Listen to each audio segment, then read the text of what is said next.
ઝાકિર શેખને ઉધના પોલીસે ઝડપી લીધો છે। આરોપીએ બીઆરટીએસ બસના કાચ તોડી ડ્રાઈવર અને ક્લીનર સાથે મારપીટ કરીને જાનથી મારી નાખવાની ધમકી આપી ફરાર થઈ ગયો હતો।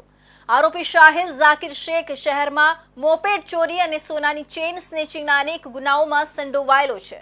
આરોપી ઉધના વિસ્તારમાં આવેલી લક્ષ્મીનારાયણ બીઆરટીએસ બસમાં ઘૂસી ગયો હતો અને અચાનક કાચ તોડવાનું શરૂ કર્યું હતું।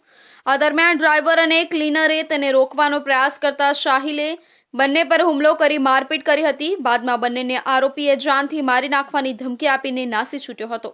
આ મામલે ઉધના પોલીસ મથકે ફરિયાદ નોંધાવી હતી અને પોલીસે આરોપીની શોધખોળ શરૂ કરી હતી।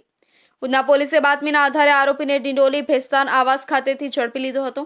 આરોપી પાસે ચોરી કરેલા 2 મોબાઈલ ફોન, 2 સોનાની તૂટેલી ચેઇન અને 1 રેમ્બો ચપ્પુ મળી આવ્યું છે। ઉપરાંત આરોપી પાસેથી એક મોપેડ મળી આવી હતી જે તેણે ગોળાદરા ખાતેની નીલકંઠ સોસાયટીમાંથી ચોરી કરી હોવાની કબૂલાત કરી છે। પોલીસની વધુ પૂછપરછમાં આરોપીએ અન્ય ચેઇન સ્નેચિંગની ઘટનાઓમાં સંડોવાયેલો હોવાની કબૂલાત કરી છે। ગોળાદરા ખાતે નિધિ ટેક્સટાઇલ રોડ પરથી સોનાની ચેઇન સ્નેચિંગ કરી હતી। સલામતપુરા વિસ્તારમાં એચટીસી માર્કેટ પાસે બીજી ચેઇન સ્નેચિંગ કરી હતી। મોપેડ ચોરી, ચેઇન સ્નેચિંગ અને અન્ય ગુનાઓ માટે ઉધના, ગોળાદરા, સલાબતપુરા અને પૂણા પોલીસ મથકમાં અગાઉથી ગુના નોંધાયેલા છે। દિવસ અગાઉ ઉધના પોલીસ સ્ટેશન વિસ્તારમાં લક્ષ્મીનારાયણ સોસાયટી જે ઇન્ડસ્ટ્રીયલ છે એરિયા, એમાં બીઆરટીએસ બસ સ્ટેશન પાસે બીઆરટીએસની બસ હતી ઊભી, એમાં એના ડ્રાઈવર સાથે એક વ્યક્તિએ મગજમારી કરી હતી। આ વ્યક્તિનું નામ શાહિલ ઉર્ફે શાહુ ઉર્ફે વસીમ શેખ છે। એણે બીઆરટીએસના જે ડ્રાઈવર હતા એના સાથે મારામારી કરી, એને ચપ્પુ બતાવ્યું હતું અને બસનો કાચ તોડીને ત્યાંથી નાસી ગયો હતો। પોલીસ આ આરોપીને શોધતી જ હતી। પોલીસે જ્યારે આરોપીને પકડ્યો ત્યારે એની પાસેથી એક રેમ્બો છરો, એની પાસેથી 2 સોનાની તૂટેલી ચેઇન, એક મોબાઈલ અને એક મોપેડ મળી આવ્યું હતું।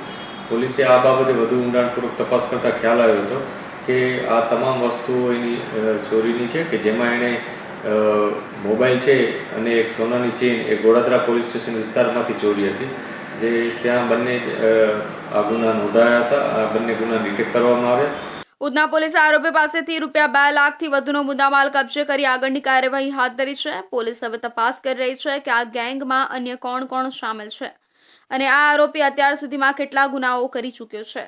સુરત શહેર પોલીસ ડીસીપી ભગીરથ ગઢવીએ જણાવ્યું હતું કે આરોપી સાહિલ ઝાકિર શેખ વેક્સિન શેડ્યુલ પ્રમાણે ફિક્સ સમયે ગુનાઓ કરતો હતો। તે વહેલી સવારે અને સાંજે રોડ પર આવતા રાહદારીઓને ટાર્ગેટ કરતો હતો। બીઆરટીએસ બસમાં થયેલી તોડફોડ અને ડ્રાઈવર ક્લીનર પરના હુમલા બાદ પોલીસ સતત તેની શોધખોળમાં હતી।